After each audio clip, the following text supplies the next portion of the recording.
Welcome to Bridging the Generation Gap. I'm Joyce Zohar, and I'm from the silent generation. And I'm Karen Zohar, and I'm Generation X. What is the generation gap? People from different generations have different behaviors, values, different ways of approaching problems, and this can and often does lead to misunderstandings, anger, frustration, confusion. We hope that the frank discussions that Karen and I are going to have with each other will help shed some light on why we have these generation gaps, where the roots of it are, and perhaps can lead to better understanding of each other. Karen, what do you think we should be talking about today? Today's topic of discussion is social media. I understand that you have some questions about it. Oh, do I? Social media, the whole term makes no sense to me, and I hear it all the time. Karen, I've heard of things, well, Facebook, of course, I know, because that's an old one, but there are so many others now. There's Instagram. There's something called TikTok or TokTik, and there's Snapchat, and there used to be a thing called Twitter, and I don't know what happened to that. But anyway, Karen, can you please tell me what planet this is? What's it all about? Okay. Before I get into it, I want to preface this by saying that of the four you mentioned, Snapchat, Instagram, TikTok, and Twitter, which is now called X, there's a lot of overlap between them. But what I will do right now is focus on the pieces of each that differentiate them, that most differentiate them from the others. Okay, let's start with Instagram. Okay, Instagram is a multimedia storytelling app. Okay, break that down into English. What's a multimedia storytelling app? First of all, what's an app? An app is basically a pre-programmed algorithm that's set up. It's computer-based, and it's set up to assist people with producing content that they can share with others. I thought an app was that little picture on my phone. What that picture? When I hit it, something open, it says open the app, and when I hit that picture, it opens up. Yes, that picture is called an icon, and that is almost like a logo. It's what you think of when you think of the app. And before that icon can appear on your phone or your computer, you have to download that app from the company that makes it. Oh, and is that what the Google Store is for? Or, because I have an Android phone. Yes, the Android store is for Google Play. Anything that uses the operating system of Windows or Google, and then there's the Mac world, and they have their own app store. Okay. But if a company is going to produce an app for the public, for the general public, they'll make a version of it for all of the app stores. Okay. And are they compatible? Like if I do something on my phone, because I have an Android, and I want to share it with you, and I send it to you, can you see it? Because you have an Apple phone. For the most part, yes, and that's the good thing about an app. The app is the filter that takes the content from the content creator, puts it in a form that it can project out on the internet to multiple users. Okay, I think I'm getting it. But let's go back to Instagram. Now, that's the one, there's something on my phone, it looks like a picture of a camera. That's the Instagram icon. Got it? And if I hit that, I get what? What happens when I open it? If you hit that, you are in a portal where you can share things that you enter into the app with other people. And the reason why the icon or the logo for Instagram is a camera is because that's primarily what it started at. It was a way to share pictures with other people. But I do it now, you know, with a text or with email, but this is just another way of sharing pictures? If you want to text things, how large is the group that you would normally text a picture to? Oh, 1 or 2 people.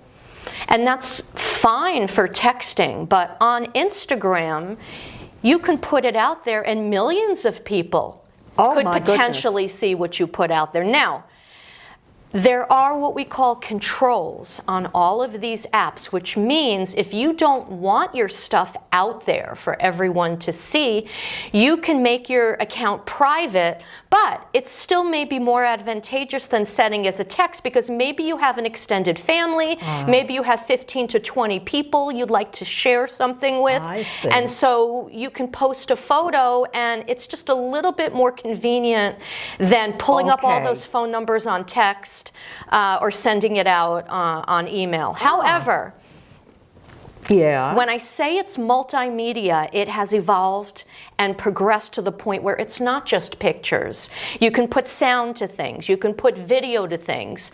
That's why it's called a multimedia platform. I see. So it used to be just a way of sending pictures out to larger groups of people, or if I had a video, I couldn't do it on my email because it was, you know, it would always say too big. So this was a way to get around that. But now I can use it, to reach more people if I want to. Apparently there are people out there who really want to reach the world. And I necessarily know if I want to, but I can see that some people, you know, use it for advertising or something? They do. I'll give you one example where, for better or worse, it's really taken off on Instagram. Often people want to go out to dinner. They want to go to a restaurant. They may read reviews of the restaurant. They may look at the menu online, but maybe they want to see the food. Something that's become popular on Instagram is when people go to a restaurant and they get their meal, they'll take a picture of their plate and they'll post it on the review so that when people go to Google Reviews or Yelp or whatever they go to, they can see 20 or 30 pictures of the meal. So for people who are culinary aficionados, it gives them more information about whether or not they would like to dine at that restaurant. Now, wait a minute. I'm at a restaurant, I take out my camera. Now, I just take a picture, and then I open Instagram, and I put that picture on Instagram. Exactly. So how does that get to a review?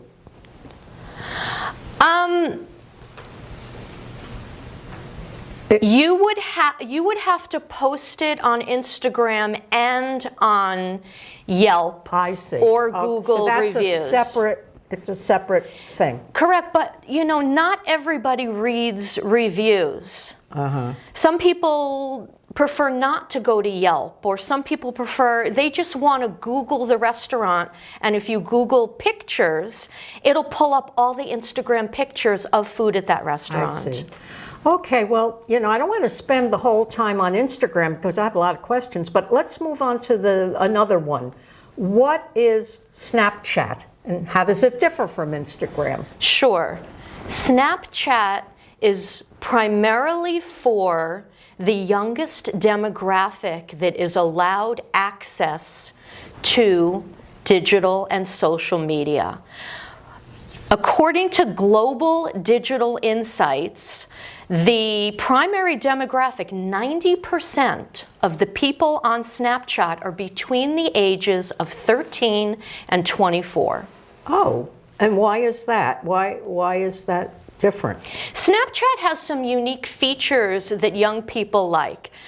I'm not sure if you've heard this, maybe not from your generation, the silent generation, but in my generation, which is Generation X, we're watching our kids use all this social media, and you know what we always joke about to ourselves? Yeah. Thank God there wasn't social media when we were young and stupid, because then it would be recorded forever. And if you applied for a job in the future, someone might pull something up that maybe is less than favorable. Now, I mention this because Snapchat has a feature that you can send a short form video out to your friends, but it automatically deletes in 24 hours. Oh, so I don't have to worry about, 10 years from now when I'm applying for a job, they find out that I did something really stupid. It disappears, correct? And that's true for all Snapchat entries, or you have to enact that, or do parents enact that? How does that work? Parents do not. Enable, I guess is the word, not enact. All of them have controls, technically, but I would argue that the controls are similar to something you would read when you're getting a credit card, or if you're going for a mortgage. You know how there's usually 20 to 30 pages Which of a legal nobody ever agreement? reads, yeah. Nobody ever reads it. Well, when you download these apps, first of all, you have to verify your age, and then you also have to agree to their terms, which I agree, nobody really reads. And nobody checks, because, my 12-year-old could agree to the terms. How would I know that it's a 12-year-old doing it? This brings up the dilemma of social media. There's been some real positives with social media because people are able to connect with other people that normally they wouldn't cross paths with.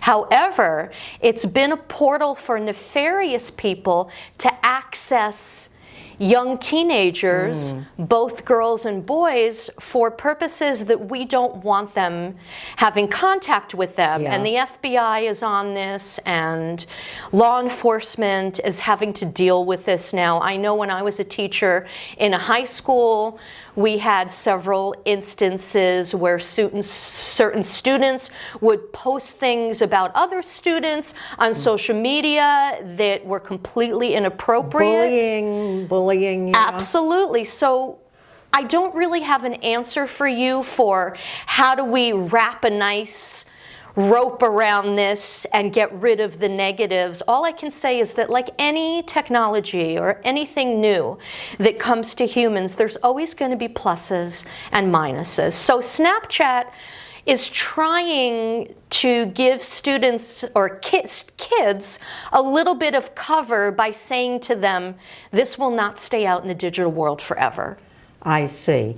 I guess but you say that older people don't tend to use it. I guess they have gotten a little smarter, a little wiser. They don't really do stupid things. Older people do things in different ways. They have their habits formed already. I don't think older people necessarily have the tolerance or the motivation to learn something new. Also, Snapchat is known to be amongst small groups of friends who know each other pretty well. You don't really use Snapchat to put yourself out there for millions of people like you do for Instagram or Twitter, which is now X. All right. Well, that brings me to the next one that's kind of been in the news lately about who's going to own it, and that's something called TikTok. Now, what is that? TikTok has become highly popular in the past 5 years. TikTok is known as a short-form video delivery format. Most of TikToks are between 15 and 30 seconds long, but they can be longer. It can be a minute. It can be 2 minutes. Also, if you don't make the video on the TikTok app, if you make it somewhere else and then you upload it already completed to the TikTok app, it could be 10, 20, or even 30 minutes long. That's pretty uncommon. The great thing about TikTok is it acts as a video editor, and it allows you to easily video different scenes. They can be out of sequence, stitch them together, and they also have agreements with many, many recording artists who have famous songs. And you can put a famous song as the background to your video, and you can type text onto it so people are watching a video, they're listening to a song, and they're seeing your personal narration in text. Wow. So it's like one step up from Snapchat and Instagram. They're all getting closer and closer to each other, but yes, TikTok is really popular because it's very easy to use. Stuff that normally you could only do in a film studio, you can now do on TikTok very, very quickly and put a short form movie out there. And TikTok is known for having certain videos go viral. Yeah, what does that mean? Well, I find it interesting because my background is as a science teacher, and I used to teach about viruses. Yeah. Plus, we just recently had the COVID-19 pandemic, which was the exponential growth of a virus amongst the human population. So that was a real proliferation of a virus. The going viral in a digital sense, in a way it's similar because it's spreading to many people quickly, but the vector for spreading is not biological. It's the fact that people laugh at it and they think it's funny and they may watch it 2, 3, or 10 times, and then the clicker keeps counting up that more and more people are watching it, and the more people who watch it, the more people who want to watch it, and that's how something can go viral. I see. It's kind of like a snowball rolling downhill. It keeps... Yeah. Exactly. And many people make videos and they want them to go viral. Most of them don't. Most of them kind of peter out. I see. All right. And then the final one is this thing called, well, I remember the little picture of the bird. There was a little bird. And Twitter. Twitter, and people tweeted. I never did it, but I remember, but all of a sudden that's gone. So what happened to that, and what is it? Twitter is not gone. Twitter was bought by Elon Musk, and he changed the name to X. So now people call it X, but some people don't know that. So often you'll hear in the media that someone posted something on X, formerly Twitter, because it hasn't been long. And do they still call it a tweet? I've heard a lot of tweets, because tweet is about birds talking and bird songs. So I understand the analogy. Technically with X, I don't know if tweet fits into that, but so many people are used to saying the word tweet. I see. Well, how does that differ from the other three that we talked about? Now, what do you do on X that you wouldn't do on Instagram or Snapchat? Snapchat. I always say Snapchat. Snapchat. And what was the other one? TikTok. TikTok and Instagram. Yeah. So what does X do that the others don't do? First of all, I'm very impressed that you called it X. You learned that right now, and you went right to it. Very good. I hope I remember to do that. Yeah. It's okay if you don't. Twitter, or now as it's called X, started out as text only. And it started out as short text. I don't know offhand how many characters you could have, how many letters, but it was... I know. I remember. It was 120. Very good. Or was it 180? Maybe. So a couple of few sentences. Yes.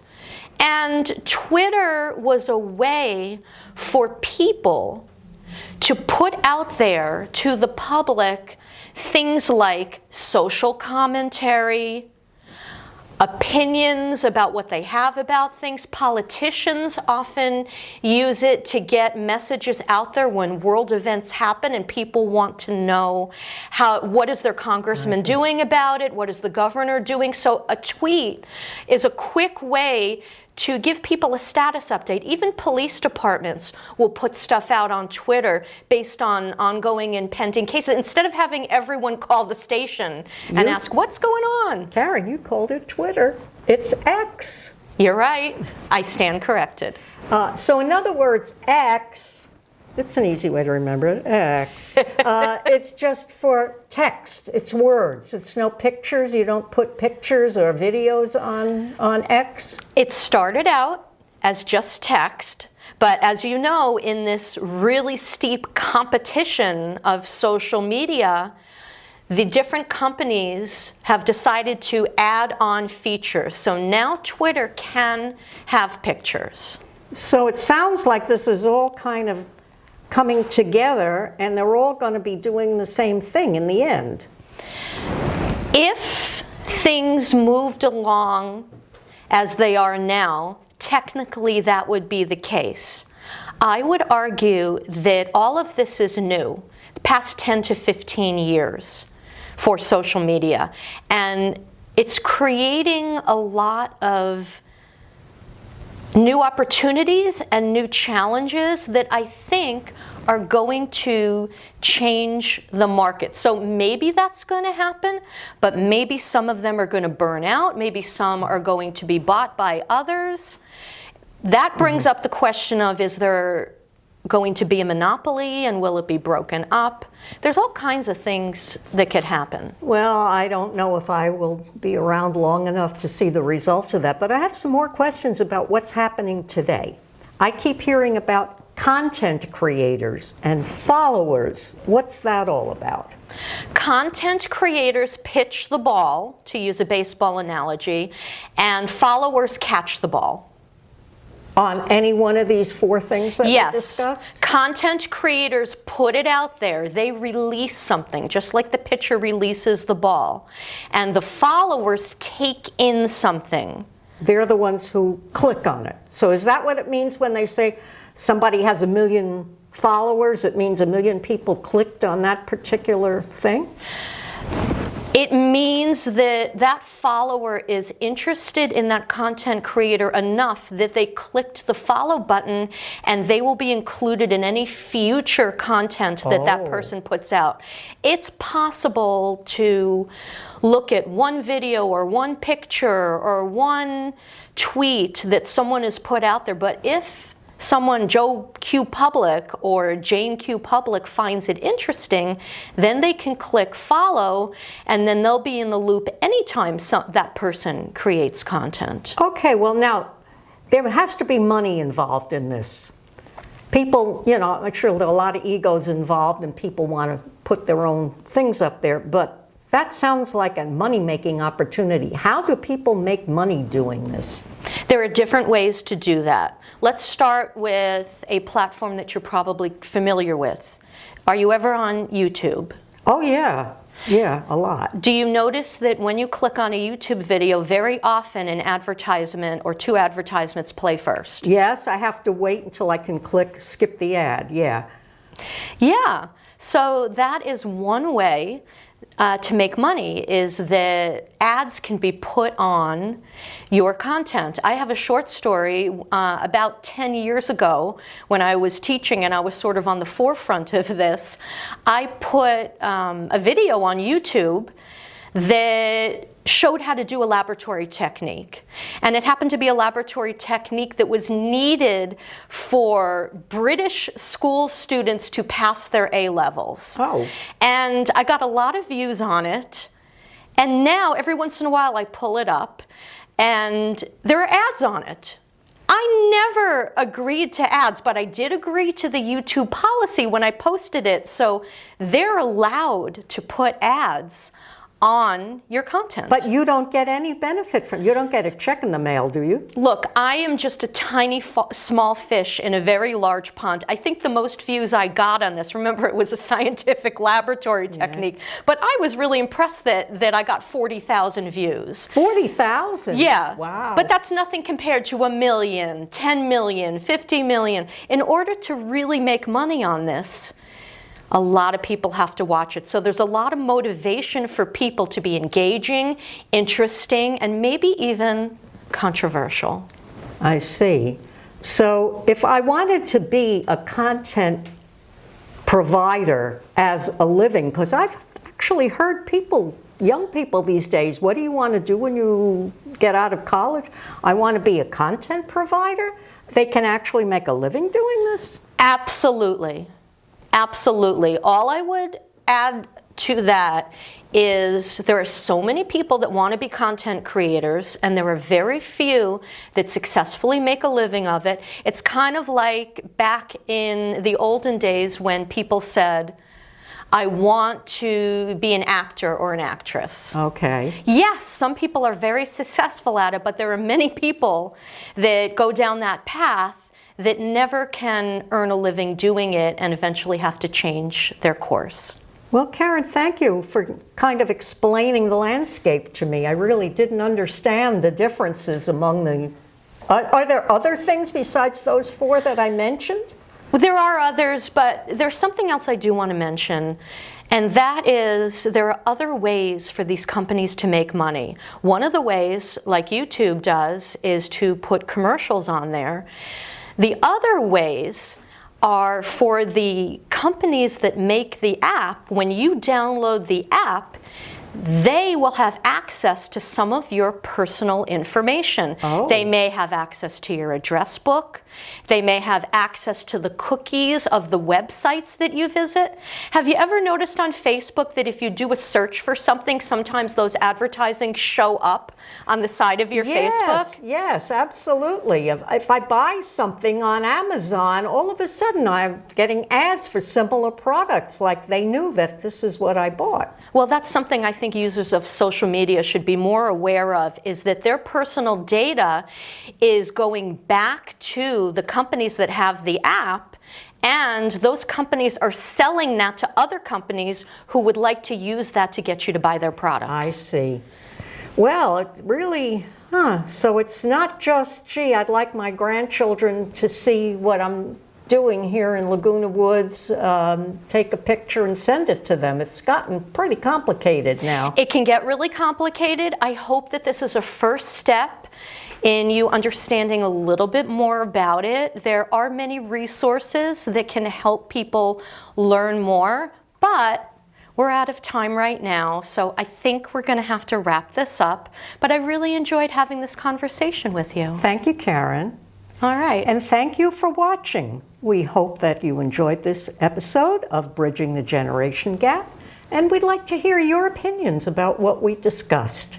You can reach us at Laguna Woods Generation Gap at gmail.com. It should be on your screen, Laguna Woods Generation Gap at gmail.com. We would love to hear from you, and if you have any ideas for topics of conversation, we're very open to that. Thank you so much, and have a great day.